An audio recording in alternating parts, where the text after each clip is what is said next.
Hi, my name is Chris Mellick, and I'm a realtor in Halifax, Nova Scotia. Today, we're diving into the pros and cons of waterfront living in Nova Scotia. First, let's talk about the pros of living on the waterfront in Nova Scotia. Pro number one, it's widely considered most people's dream location.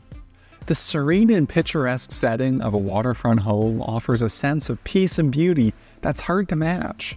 Waking up to the sound of waves and stunning sunrises can be an everyday reality. Pro number two, privacy. With the water as your neighbor, you know you'll have privacy on that side.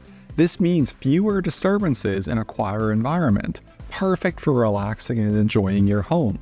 Pro number three, the view. Living on the waterfront means you benefit from the incredible views. Whether it's the ocean, a lake, or a river, having a beautiful natural vista right outside your window can significantly enhance your quality of life. Now let's discuss the cons of waterfront living in Nova Scotia. Con number one, it will be more expensive.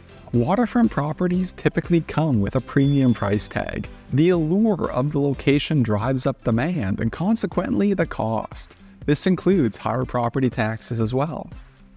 Con number two, increased risk of damage. Waterfront properties can be more likely to be damaged by bad weather, storms, flooding, and erosion can pose significant risks, leading to costly repairs and maintenance.